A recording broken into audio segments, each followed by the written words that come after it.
Sobe para 600 o número de mortes por Covid-19 em Patos de Minas. 256 novos casos da doença foram confirmados no boletim epidemiológico. Motoristas ficam feridos em acidente envolvendo duas carretas. Acidente com ônibus deixa vários feridos na BR-365. Incêndio em mata próxima a residências mobiliza equipes do Corpo de Bombeiros. Como reconhecer e agir contra as práticas de assédio moral e sexual no ambiente de trabalho. Futebol. Atlético empata e El Turco é demitido pelo clube. No Cruzeiro, o volante reforçará o time no segundo turno da Série B. Com mais de 60 negativas, paciente segue à espera de transferência para atendimento médico. Tem mais reclamações relacionadas à falta de iluminação pública em Patos de Minas. Moradores pedem providências para danos causados a eletrodomésticos após manutenção em rede elétrica. Estas e outras notícias agora no NTV News, que já está no ar.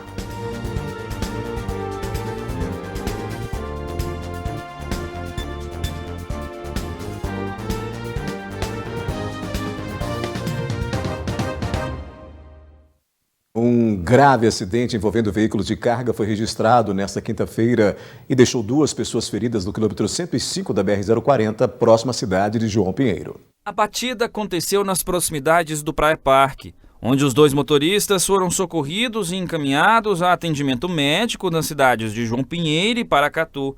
O apoio do resgate da Via 040 prestou atendimento no trecho, realizando o socorro das vítimas, que não tiveram os nomes divulgados. A informação é de que os veículos prestavam serviço para a mesma empresa na cidade de Paracatu e carregavam areia para a multinacional Kinross, sendo que um seguia de João Pinheiro a Paracatu carregado e o outro seguia no sentido contrário para buscar areia.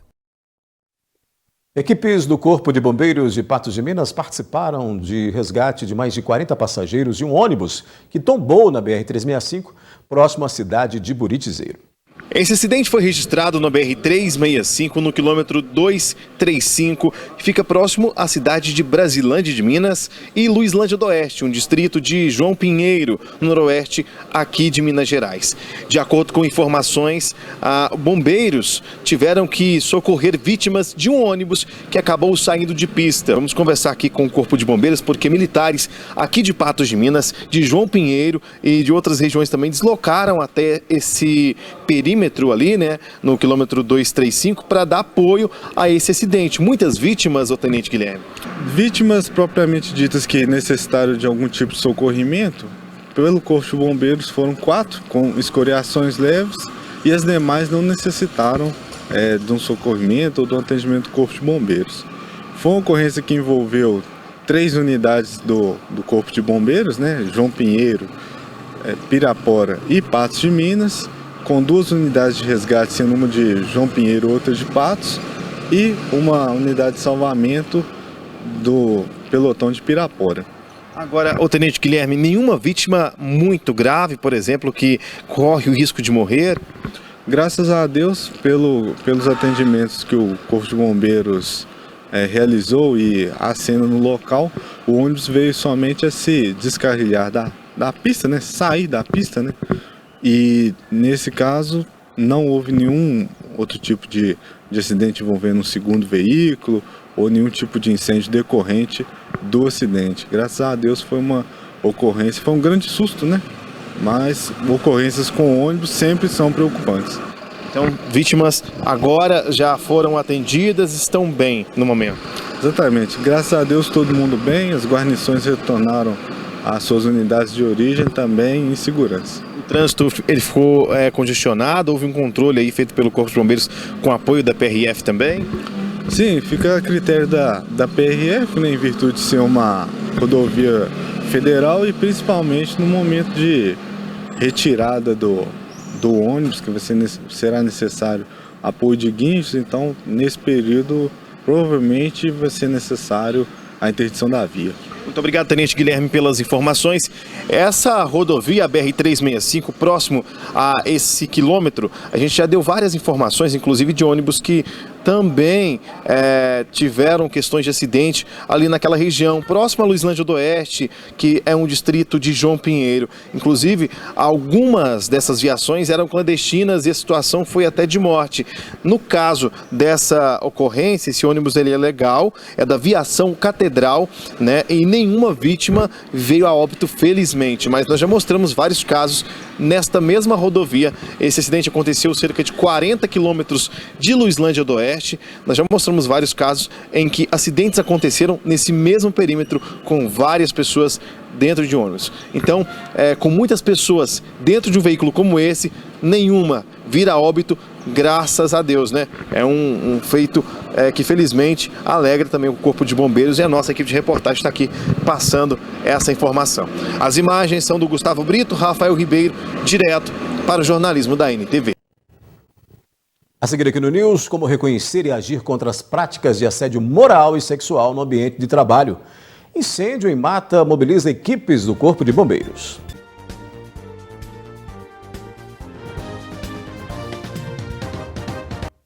Mais um incêndio foi registrado pelo Corpo de Bombeiros em Patos de Minas. Desta vez, nas proximidades do bairro Morada do Sol, levando perigo para residências.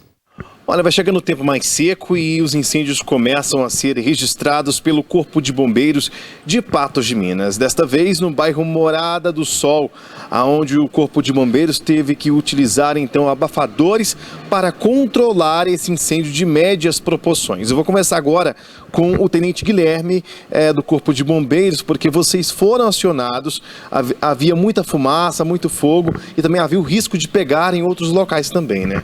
Exatamente, o Corpo de Bombeiros já entrou em uma operação crítica, né, de incêndios florestais. O período de incêndios florestais já se intensificou e mais um incêndio dentro da cidade, né? Por volta das 19h20, o pessoal foi acionado, a primeira guarnição chegando ao local viu que o incêndio era de médias proporções, né, e era necessário apoio do restante do efetivo. Então, todo efetivo se deslocou lá para o bairro Morada do Sol para efetuar o combate. Esse combate durou de 19h20 até por volta das 22h30, aproximadamente umas 3 horas de combate, né? Mas os militares foram capazes aí de dar fim ao incêndio, né? Até com o apoio de 2 populares que estavam no local também e auxiliaram aí as tropas operacionais. Agora, com abafadores vocês conseguiram controlar, mas em muitos casos esse bomba-tanque que está atrás da gente aqui, ele também é utilizado para combater os incêndios, né? Sim, muitas vezes quando um incêndio ele ameaça residências ou ameaça de alguma forma uma vida humana, até de um animal, e só com abafadores não é possível realizar o combate, nós optamos por, tomamos a decisão operacional, né, de utilizar o caminhão-tanque, tendo em vista que os meios tradicionais específicos do incêndio florestal, como abafadores, mochilas costais e às vezes a técnica do fogo contra fogo, não são eficientes contra incêndios maiores, em vegetações mais altas principalmente. Tenente Guilherme, você me disse que vai chegando esse período mais seco e as ocorrências de incêndios vão aumentando, tanto em lotes vagos quanto nas matas próximas a Patos de Minas. A gente teve o caso da Mata do Catingueiro aqui na cidade. A maioria dessas ocorrências, elas podem ser causadas por uma questão humana, né? Pessoas que às vezes colocam fogo. O caso já foi registrado em Patos de Minas, boletim de ocorrência de pessoas colocando fogo em mata, né? Sim, a imensa maioria dos nossos incêndios, ele pode-se dizer que são por ações humanas, né? O escape de uma queima controlada, né? De uma limpeza de terreno, ou mesmo ações criminosas. Eu não posso determinar nesse incêndio se foi criminoso ou não, porque não houve esse flagrante no local, mas convém lembrar, né, a população em geral, principalmente os incendiários, né, que provocar incêndio é um crime ambiental. A Polícia Militar trabalha em cooperação com o Corpo de Bombeiros para nos auxiliar na captura de possíveis incendiários As pessoas também não devem utilizar o fogo para queimar para limpar o terreno, né? Existem outros meios, como a capina, através de roçadeiras elétricas ou gasolina, também através de tratores, né? E tudo mais que a gente tem na nossa região. E é melhor que as pessoas evitem isso para não causar maiores danos ambientais e danos principalmente no ambiente urbano, na própria população, como intensificação nesse período seco e de frio das doenças respiratórias. Temos visto que muitas pessoas já têm doenças respiratórias e por vezes esses incêndios eles prejudicam mais a saúde dessas crianças e idosos em geral. As denúncias de assédio moral e sexual envolvendo até o alto escalão de um banco estatal acenderam um alerta para essa prática nociva no ambiente de trabalho. E também geraram dúvidas: como reconhecer esse tipo de abuso e como agir quando se sentir ameaçado. Essa enfermeira que não quer mostrar o rosto vem sofrendo assédio moral há mais de um ano. Eu tive, sim, alguns problemas psicológicos, já tive alguns afastamentos por conta disso, passei por psiquiatra, uso medicação ansiolítica, às vezes eu choro no trabalho. Isso já se tornou uma rotina, né? Esse sofrimento. Não é só o cansaço físico, mas é o cansaço emocional. Essa professora sofreu assédio moral na escola em que trabalhava. Foram várias situações de ameaça e humilhação. A gotinha d'água foi esse dia 28 de junho, onde a coordenadora questionou a minha ida ao médico para estar tirando o aparelho do mapa e de forma muito ríspida e grosseira entrou na minha sala gritando. Naquele dia ali, acabou para mim todo o meu encanto de ser professora. Eu não errei naquele dia, eu tinha o direito de ir ao médico, mas fizeram com que eu me sentisse culpada por isso. E aí, após esse dia, eu internalizei uma culpa, mesmo não tendo essa culpa. E aí naquele mesmo momento, eu entrei em surto de choro, eu não conseguia parar. E foram dias de choro, vômitos. O impacto na saúde foi enorme. Ela precisou ser afastada para tratamento psiquiátrico. Porque até hoje eu não consigo me ver novamente dentro de uma sala de aula, por mais que as pessoas falem para mim que eu sou uma excelente professora, que eu era uma excelente profissional. Assédio moral é quando alguém faz o colega de trabalho passar por situações humilhantes, constrangedoras, de forma repetitiva e prolongada. É uma forma de violência que tem como objetivo desestabilizar emocionalmente o profissional. Normalmente acontece pelo chefe em relação ao empregado, mas também pode acontecer entre empregados de mesmo nível hierárquico, mas também, é mais raro, mas acontece de subordinados para com o chefe. E basicamente trata-se de uma atitude, de uma conduta reiterada no tempo, então ela é repetitiva, e ela também visa objetivamente, intencionalmente, desestabilizar emocionalmente a pessoa que está sofrendo o assédio. O Tribunal Superior de Justiça listou os exemplos mais comuns: gritar, passar tarefas humilhantes, fazer fofoca, retirar a autonomia do colaborador sem justificativa, sobrecarregar a vítima, ignorar a presença do assediado dirigindo-se apenas aos demais colaboradores, ignorar os problemas de saúde do colaborador ou fazê-lo se sentir culpado por eles, criticar a vida particular da vítima, colocar apelidos, delegar tarefas impossíveis de serem cumpridas, vigilância excessiva e limitar o número de vezes que o colaborador vai ao banheiro, por exemplo. Quem identificar que está passando por assédio moral deve denunciar o assediador. Num primeiro momento, procurar ajuda dentro da empresa é o mais correto. A pessoa tentou reportar o fato para o RH, um superior, sem sucesso. Buscou os colegas também, sem sucesso. Procurou o sindicato da categoria ou uma ouvidoria interna da empresa, sem sucesso de novo. Procurou o Ministério Público, eventualmente, muito embora o Ministério Público trate de questões coletivas apenas. Mas tentou ali no Ministério Público, sem sucesso. Aí a única alternativa restante é a Justiça do Trabalho. Sugiro, recomendo que procure um advogado porque são questões técnicas e mais complexas, sobretudo no caso da prova. Então, tendo em mãos uma prova bem feita, tentando conservar, preservar e-mails ou gravações do fato do assédio, vá para a Justiça do Trabalho e lá vai ser pleiteado, então, uma indenização pelo assédio moral sofrido e, como eu disse, sempre com o advogado é a recomendação. Muitas vezes o assédio moral é uma punição a algo que o colaborador se recusou a fazer. Em vários casos, ele vem depois do assédio sexual. Em todas as situações, assediador e empresa podem ser processados. O advogado explica, porém, que geralmente as indenizações têm um valor baixo no Brasil.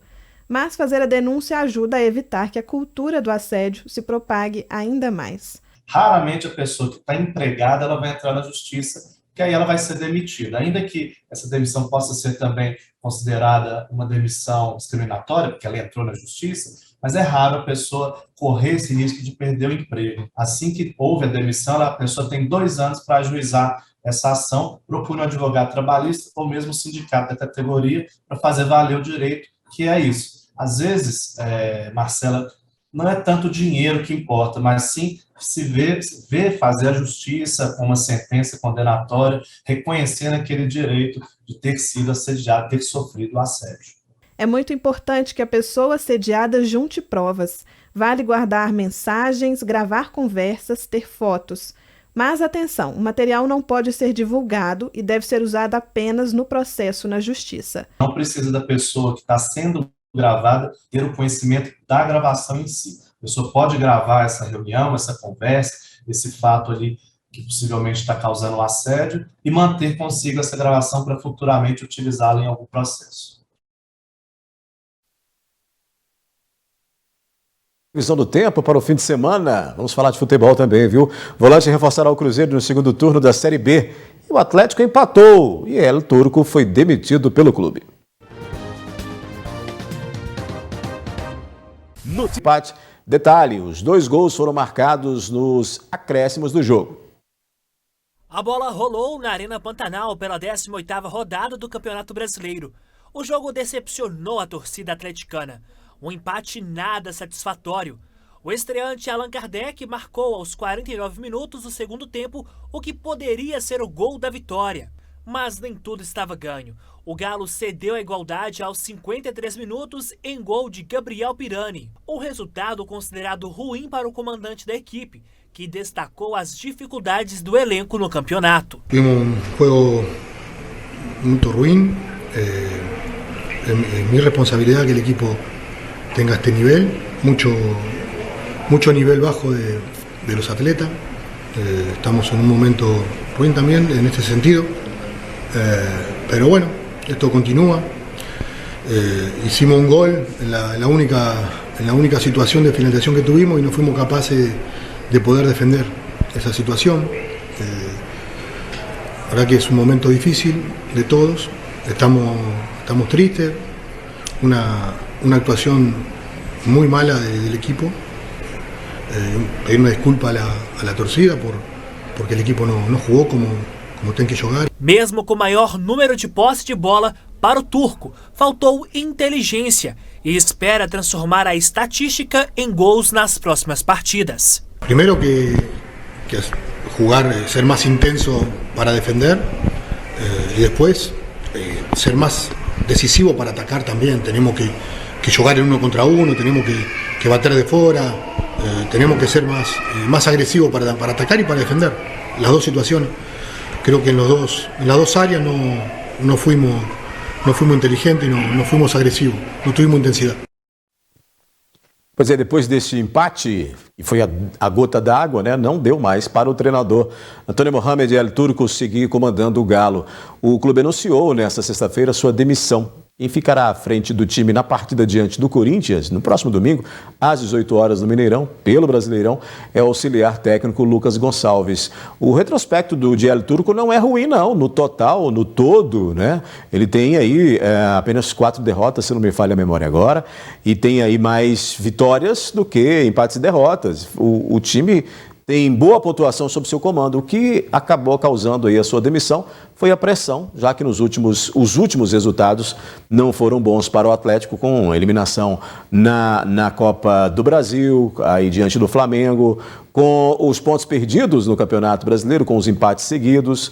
O Atlético ficou em terceiro, né? Aí está em terceiro lugar no Campeonato Brasileiro. Não é ruim essa colocação do Atlético nessa terceira posição, mas tudo isso pesou nessa demissão de El Turco, que, apesar de tudo, vinha fazendo um trabalho até que consistente, mas a diretoria não conseguiu segurar, até pela pressão que vinha também dos torcedores, das arquibancadas, pedindo aí a cabeça de El Turco. Acabou sendo demitido. Coisas do futebol brasileiro, né?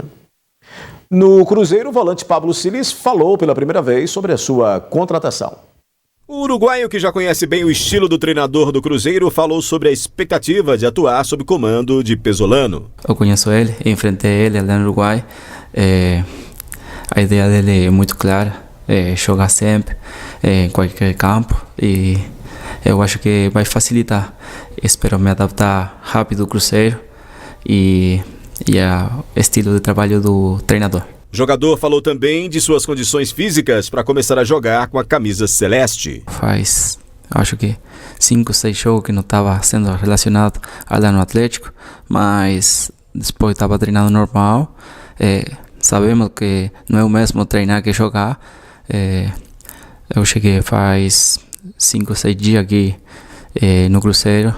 Eu estou conhecendo os companheiros, mas, como eu falei, eu estou à disposição do treinador. Quando ele me precisar, eu estou à disposição. Pablo tem os direitos econômicos ligados ao Atlético Paranaense e foi emprestado ao Cruzeiro até o fim da temporada. Todo mundo quer jogar num time assim como o Cruzeiro, um time grande, e meu desejo aqui no Cruzeiro é, primeiramente, que o Cruzeiro volte a Série A, que é o mais importante. Depois, tratar de fazer um bom campeonato no Cruzeiro. E, como eu falei, o único objetivo aqui no Cruzeiro é subir, mais nada. O Cruzeiro precisa se reforçar realmente, né? É o que acontece nesse período, nessa abertura de janela do meio do ano, com as equipes se reforçando, né? Até porque, embora esteja numa situação melhor, esteja liderando aí a competição, esteja em primeiro, né? Líder aí da Série B, com boas probabilidades, de acordo com os matemáticos aí, dá mais de 95% de possibilidade de acesso à Série A. É preciso reforçar esse time e é isso que tem feito o Cruzeiro com a contratação de vários jogadores, inclusive, né, do Siles, que vem aí para poder colaborar com esse time comandado por Paulo Pesolano, né, que conhecem muito bem, até porque os dois são uruguaios. Agora, essa questão de estar contratando, o Cruzeiro precisa de pontuar, né? E aí tem contratações exatas para certos pontos, para que o time tenha, até porque precisa ter um bom banco de reservas para se manter ou para manter um segundo turno tão bom quanto foi o primeiro que terminou agora. Olha, organizadores da Expo Patos divulgaram hoje a data de realização da segunda edição do evento. Prevista para ocorrer entre os dias 23 de setembro a 2 de outubro, a Expo Patos é uma feira que reúne expositores de artes, atrações culturais, comércio local e gastronomia. A proposta da Expo Patos sempre foi a mesma, é trazer a parte cultural, fazer uma multifeira, tanto na parte cultural, como exposições de quadros, artesanato, no entretenimento cultural também, e também na parte do comerciante, né? Essa é a nossa principal função, que é trazer para que o comerciante de Patos de Minas participe dessa feira. O ano passado a feira foi um sucesso e espero que o comerciante também tenha essa visão que ele pode estar conosco para expor o seu produto e fazer negócio, né, que é a principal função, né? O evento surgiu em 2019 sob o nome de FENAP, Feira Nacional do Povo, e foi repaginado para Expo Patos em 2021, quando voltou a ser realizada com o apoio da CDL, a Cipatos e Sindicomércio. O objetivo do Sindicomércio, participando, né, apoiando e como parceiro da empresa MOB num evento como esse, é justamente justamente garantir que as empresas de Patos, né, principalmente do comércio, tenham a oportunidade de participar de um projeto como esse. O realizador Igor Lana relata que na edição anterior, cerca de 4.000 pessoas visitaram a Expo Patos por dia. Uma estimativa de público flutuante de quase 40.000 participantes. A intenção é fomentar o artista local. Nós vamos fazer durante 10 dias de exposição. Cada dia vai ser um tipo de artista. E a gente conta também com a colaboração do artista para vir mostrar o seu talento, que eu acredito que isso é o que vai movimentar também a nossa feira. O evento contará com cerca de 60 a 80 estandes e, além de curtir as atrações, as pessoas podem participar como lojistas ou patrocinadores. Elas podem procurar aqui o Sindicomércio, né, a equipe aqui do Sindicomércio, já fazer uma pré-reserva, né, um pré-contrato e aí sim garantir aquele estande, e quem chega primeiro vai pegar os melhores locais, né? Então a gente pede para aquelas empresas, aqueles comerciantes, empresários que tenham esse interesse. E eu acredito que é uma oportunidade muito grande de todos estarem lá, junto com a gente nesse evento, de expor sua marca, expor seu produto, fazer venda. Vem aqui e garante um melhor espaço aí já com uma antecedência. No ano passado, a Expo Patos aconteceu na Praça Parque do Parque de Exposições, porém o local da edição 2022 ainda não foi definido e deve ser divulgado na próxima semana no Instagram, @expopatos. Vamos conferir como é que fica o tempo no fim de semana em Patos de Minas e municípios vizinhos.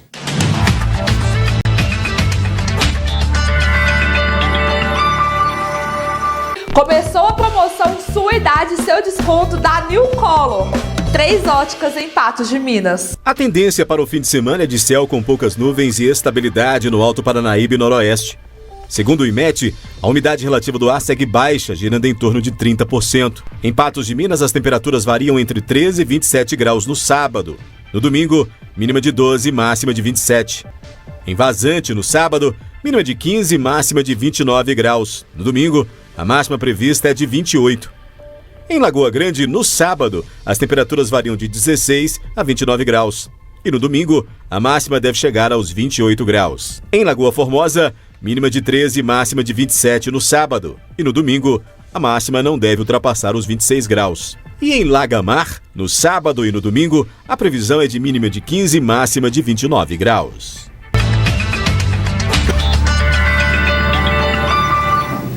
Daqui a pouco sobe para 600 o número de mortes por Covid-19 em Patos de Minas. 256 novos casos da doença foram confirmados no boletim epidemiológico. Com mais de 60 negativas, pacientes sérios. A gente mostra agora aqui no News o drama de um paciente que aguarda na UPA mais de um mês pela transferência, que já foi negada dezenas de vezes. Ledson está aguardando há mais de um mês uma vaga na Santa Casa ou no Hospital Regional Antônio Dias. Ele precisa realizar uma transfusão de albumina, transfusão sanguínea e necessita de cuidados para tratar o seu quadro de insuficiência hepática aguda. De imediato ele chegou para a enfermaria, ficou no pronto-socorro, depois ele foi transferido para a enfermaria. Daí para cá, a situação dele veio se agravando muito. Hoje, ele está precisando de uma transfusão de albumina, transfusão de sangue, porque as plaquetas deles estão muito baixas, está a 130 mil. O quadro do paciente foi se agravando com o passar do tempo e prolongar a espera pode causar a morte dele. Ele chegou andando, chegou caminhando, chegou conversando, chegou ficando sozinho, teve alguns quadros de encefalopatia hepática devido a essa insuficiência hepática aguda. Agora ele já não consegue mais se alimentar, se alimenta por meio de sonda, já não consegue mais se mover, não consegue mais caminhar, está com sonda também para conseguir fazer o xixi, porque a situação dele está bem delicada. A médica conversou com a família, falou que o caso dele era extremamente grave, decorrente que pode vir até a óbito. À noite tira ele da emergência e passa para o corredor. Hoje ele está com sonda vesical de demora, sonda nasoentérica de alimento, ele não consegue se alimentar sozinho, ele está sonolento, fraco, hipotenso, pressão mantendo a 9/6, ictérico, ele está extremamente grave, aguardando uma solução que nem é culpa da UPA. Os recursos que a UPA podia oferecer se esgotaram. A transferência se tornou a única saída. Mas ainda assim, o Hospital Regional e a Santa Casa recusam o paciente. Diante desses acontecimentos, da própria equipe da UPA não ter mais o que fazer, eles mesmos recomendam, né? Olha, busca na Defensoria Pública, a gente conversa no SUSFácio fala para entrar também na Defensoria Pública, alguns enfermeiros falam, porque eles também estão nessa situação de mãos atadas, né? Então a gente buscou na Justiça aquilo que é direito nosso, que já devia ter acontecido. Não tem mais o que fazer para eles não conseguem essa transferência. Estão tentando, está solicitando e a gente é negado, não tem vaga, alegando só que não tem leito, que não tem leito de urologista, primeiro eles alegaram, agora é só leito de clínica médica, clínica cirúrgica, e a gente já tentou de tudo e não consegue essa transferência para ele. Após os 64 pedidos de transferência serem negados, a família decidiu acionar o jurídico para ajudar a solucionar o problema que enfrentam. A gente foi orientado pela promotoria que, caso não tenha vaga no hospital público, eles podem encaminhar ele para o hospital particular, que a promotoria arca com esse custo. Então hoje o que a gente quer é que consiga tirar ele daqui e leve ele para o hospital para dar procedimento no tratamento. Os familiares esperam que, após todas as medidas e atitudes que tomaram, a vaga finalmente saia, para que Ledson possa fazer o tratamento adequado do qual tanto necessita. A gente busca aquilo que é direito nosso, né? Porque nós todo mundo pagamos impostos e nós queríamos que pelo menos esse trâmite na saúde acontecesse de forma digna e não deixasse acontecer e meu pai padecendo num corredor, podendo vir a óbito a qualquer momento num corredor da UPA, aguardando transferência. Pois é, tem acontecido com muita frequência, né? Tem sido muito recorrente, a gente tem registrado situações como esta por diversas vezes aqui no jornalismo da NTV. Não tem sido fácil, não. As pessoas estão realmente nas filas aguardando atendimento especializado e estão sendo deixadas de lado. Olha, por meio de nota, a Santa Casa de Misericórdia de Patos de Minas disse que disponibiliza as vagas referentes a especialidades que possuem recursos em atendimentos. No caso do paciente Ledson Gonçalves dos Santos, a unidade afirma que ainda não possui capacidade tecnológica, médica, hospitalar e medicamentosa para atender a necessidade de tratamento que este paciente necessita. A Secretaria de Estado de Saúde de Minas Gerais, por meio da Superintendência Regional de Saúde de Patos de Minas, informou que o paciente está cadastrado no sistema de regulação do SUSFácio. A equipe está realizando a busca ativa por vagas nas unidades hospitalares para transferência, que assim que for liberada a vaga que atenda à complexidade do tratamento solicitado, o paciente será transferido imediatamente, informou aí o Estado. Fato é que, apesar da resposta, apesar dessa garantia de que assim que a vaga surgir, ele vai ser atendido, isso se arrasta. Já são praticamente 40 dias aguardando atendimento especializado e esse paciente segue aí, piorando a situação, segue aí sofrendo, a família preocupada, o paciente sem saber qual vai ser o destino dele, uma vez que o atendimento médico, que é direito de todos, não tem ocorrido. E esse paciente é mais um caso que a gente mostra aqui no NTV News e que a gente espera que seja resolvido, né? Que não termine de forma trágica, querendo em Deus que ele realmente possa se recuperar, conseguir aí esse atendimento, para que o mais rápido possível, né? Já que está há quase 40 dias aguardando por atendimento, para que isso venha com mais urgência e ele consiga se restabelecer e voltar para casa. Não tem sido fácil, não. A situação da saúde pública está no caos, beirou o caos, chegou ao caos, a gente saindo aí de uma pandemia e essa situação não tem melhorado, tem piorado, com atendimento especializado, com atendimento para essas pessoas que têm uma complexidade maior, receberem aí o que é digno, que é o atendimento médico para elas, no momento em que cada uma delas tem essa necessidade. Vamos falar sobre Covid, o boletim epidemiológico publicado nesta sexta-feira, está aí na sua tela. Publicado pela Secretaria Municipal de Saúde, mostra que 256 novos casos de Covid foram registrados em Patos de Minas, elevando para 34.993 a quantidade de infectados desde o início da pandemia. Os casos tratados somam 34.093. Segundo o informe, 289 doentes se recuperam em casa, 289 doentes, né? Mesmo número da semana passada, você vê aí no boletim, mesmo número do informe anterior, do dia 18, né? Ao todo, 11 patenses estão internados, sendo 7 em leitos clínicos e 4 em UTIs. Subiu para 600 o número de óbitos em decorrência da Covid-19. A vítima, um homem de 92 anos, faleceu no dia 16 de julho. Segundo a Prefeitura, ele não teria se vacinado contra a Covid-19 e tinha comorbidades. Observando ainda a ocupação de leitos nas redes de saúde pública e privada, com atendimentos prestados também a pacientes de outros municípios, as internações por Covid-19 em leitos clínicos está com 11 pacientes e 7 recebem tratamentos em leitos de UTI. Por falar em Covid-19, pais ou responsáveis devem ficar atentos, pois começa amanhã em Patos de Minas a vacinação para crianças com idades entre 13 e 5 anos. A imunização das crianças ainda mais novas acontece após autorização da Agência Nacional de Vigilância Sanitária, que ampliou a prevenção contra a Covid-19 para o público infantil. No nosso município, nós vamos vacinar com a Coronavac da Butantan as crianças de 3 e 4 anos. E as crianças de 5 anos, a gente vai manter a vacinação da Pfizer pediátrica, como já fazia anteriormente. Na realidade, o que justifica isso é só mesmo a disponibilidade desse imunizante no nosso município. A vacinação, que começa a ser feita amanhã em Patos de Minas para este grupo, será realizada em 4 unidades de saúde. Não tem restrição, todas as crianças podem estar procurando as unidades de saúde.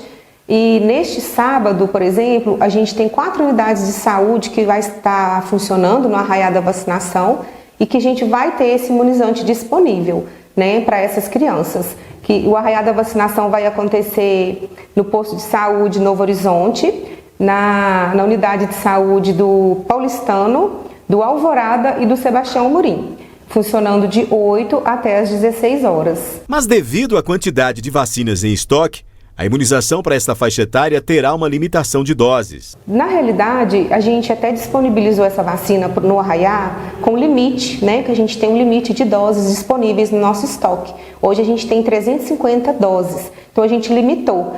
E dependendo da demanda, a gente vai disponibilizar sim durante a semana. Mas se a gente utilizar todo esse estoque, então a gente não vai ter, por enquanto, essa vacina no decorrer da semana, até que a gente receba um novo estoque. Segundo a supervisora, não há necessidade de preocupação ou cuidados especiais para a imunização das crianças. A profissional de saúde alerta para a importância de se vacinar contra a Covid-19. A gente quer sensibilizar aos pais, à população, da importância desse imunizante, que agora já estendeu para crianças menores, porque a vacina ela não é somente contra o vírus, ela também é contra os casos mais graves do vírus e até mesmo morte, E aí isso é bom para os pais ter mais segurança na família, para estar levando seus filhos para a escola, para a creche, até mesmo frequentar outros lugares públicos. Então a gente gostaria que a população comparecesse para imunizar também as crianças. A vacina que tira a gente desse poço que a gente está, É a vacina que nos dá uma luz aí no fim do túnel, A gente prevenir, manter aí essa imunização em alta para cada vez mais não termos aí a incidência de Covid-19, que, como a gente mostrou aí agora há pouco, nos boletins foram publicados, nós ainda temos pessoas doentes com a Covid, embora os agravamentos que são levados para a rede hospitalar não tenham crescido tanto. Mas o vírus continua aí. E é vacinando e se cuidando, principalmente vacinando, que a gente acaba aí evitando que caso você pegue a Covid, ela não te leve para um estágio mais grave. É uma ajuda, É uma forma de você prevenir um agravamento maior. Em instantes aqui no News, tem mais reclamações relacionadas à falta de iluminação pública em Patos de Minas. Você vai ver também que moradores pedem providências para danos causados em eletrodomésticos após manutenção da rede elétrica pela CEMIG. A gente volta a mostrar a reclamação relacionada à falta de iluminação pública. Desta vez, uma moradora do bairro Santa Clara afirma que aguarda há meses pela troca das lâmpadas queimadas em sua rua. A falta de iluminação pública se tornou um problema em vários pontos de Patos de Minas. No bairro Santa Clara, a situação não é diferente. É possível encontrar mais de 3 postes com as suas luzes queimadas. Que eu convivo com isso em mais 6 meses, mais ou menos desse jeito. Esse em frente à minha casa fica uma noite acesa, a próxima noite já não funciona mais. Os outros postes nem não arrumaram. Como o bairro está em fase de povoamento, tem muita obra, muito mato ainda, muito lote vago, isso causa medo, devido a gente ter que sair de madrugada para ir trabalhar. A gente, como mulher, também tem idoso que sai para ir trabalhar nesse horário. A gente sente medo de estar saindo e não ter iluminação. Elizabeth conseguiu solicitar o reparo da lâmpada em frente à sua casa. Ela até foi substituída, mas voltou a apresentar problemas. Já ligamos várias vezes, até então eles vieram, né? Arrumaram, mas ficavam só uma noite, a próxima noite seguinte já não funcionava mais. A cobrança da taxa referente à iluminação pública não deixa de existir, mas o consumidor não está recebendo o serviço da forma que gostaria. Eu espero, né, que a prefeitura daqui de Patos de Minas, porque é lá que eles fazem a iluminação pública, venha ver a situação que a gente está convivendo e venha fazer a ligação desses postes que estão desligados. Na hora de pagar, a gente paga direitinho, mas na hora de estar nos enxergando como deve, né, acionando, ligando a iluminação para a gente, não estão servindo para isso. A prefeitura ainda não respondeu aos nossos questionamentos sobre mais esta reclamação relacionada à falta de iluminação pública. Olha, moradores da Avenida Piauí estão reclamando que durante uma manutenção na rede elétrica realizada pela CEMIG, diversos eletrodomésticos teriam sido danificados. Foi no meio de um atendimento ao cliente que a barbearia do Jordano quase pegou fogo após um pique de energia.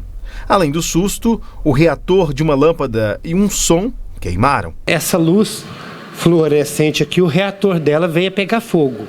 Deu um cliente aqui? Com o cliente dentro do salão, entendeu? Então foi bastante constrangedor, né? E acaba amedrontando a gente também, que se trata de energia elétrica, né?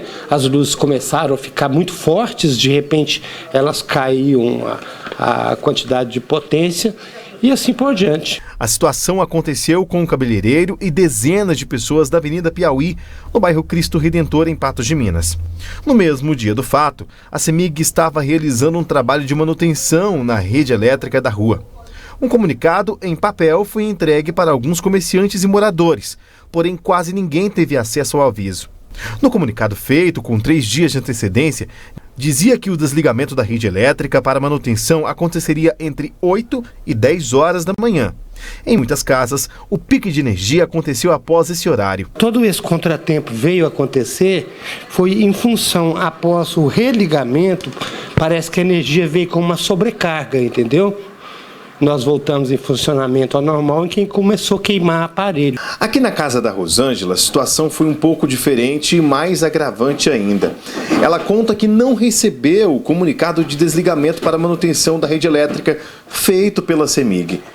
Quando ela foi trabalhar e voltou, notou que a geladeira já não estava mais funcionando. Agora, ela avalia os prejuízos, já que muitos produtos perecíveis acabaram perdendo. O micro-ondas também parou de funcionar. Um prejuízo para a diarista que vai ficar caro no bolso, já que a geladeira ela comprou com muito custo, dividido em várias parcelas. O comunicado mesmo nós não recebemos, não. Você não chegou? Eu não, porque eu estava trabalhando, foi a hora que eu cheguei do serviço, que aí que eu vi que o micro-ondas não funcionava e nem a geladeira. E como que foi? Você pensou que poderia ter sido o quê? Primeiro momento. O primeiro momento eu pensei que tinha estragado, mas aí depois a vizinha falou que teve esse problema na energia. E foi só anunciar que a equipe de reportagem estava aqui no bairro que os casos começaram a aparecer. Outras histórias, pessoas que queimaram lâmpadas, coisas mais irrisórias. E esse morador que teve a máquina de lavar também queimada e um liquidificador. Inclusive aqui, né, agora que acabou a energia aqui, as luzes voltaram, ficaram ofuscando mais de 1 hora. E aí, na hora que a mulher foi mexer no liquidificador, o liquidificador já deu problema, igual vocês viram ali, né? E a máquina estava lavando roupa, já não funcionou mais. Com o ocorrido, os moradores agora pretendem notificar a concessionária de energia para arcar com os prejuízos, já que muitos não têm condições de consertar o aparelho como a dona Rosângela. A gente que acompanha a NTV, a gente se tivesse falado na NTV, eu acredito que às vezes a gente tinha escutado, tinha sabido antes, né, disso acontecer, né, Porque o rádio, às vezes eu tô lá no serviço e eu não ligo. Mas aí eu chego em casa à noite, eu ligo na NTV se tivesse avisado, né? Lá na CEMIG, lá, ver o que eles podem fazer. Né? Tem muita gente prejudicada. Tem. Muita gente. Você liga na CEMIG e tem um atendente virtual que ela nunca ouve o que você fala, ela nunca te entende, entendeu? O que você fala. Agora eu pretendo procurar o departamento da CEMIG para ver como solucionar esse problema. A CEMIG informou por meio de nota que não houve registro de anomalia durante a manutenção da rede elétrica realizada na manhã de ontem na região citada.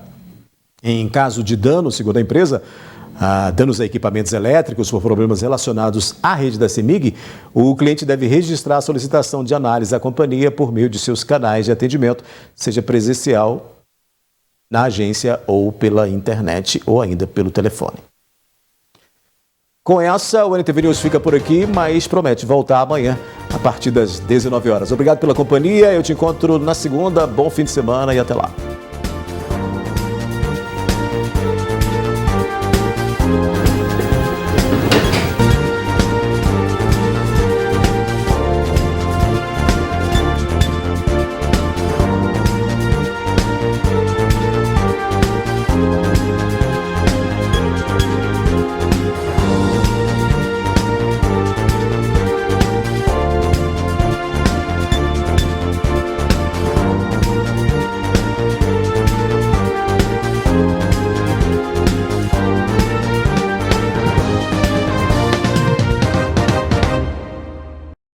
Chegou o aplicativo Pato Já. Baixe o app gratuitamente agora mesmo em sua loja de aplicativos. Disponível para iPhone e Android.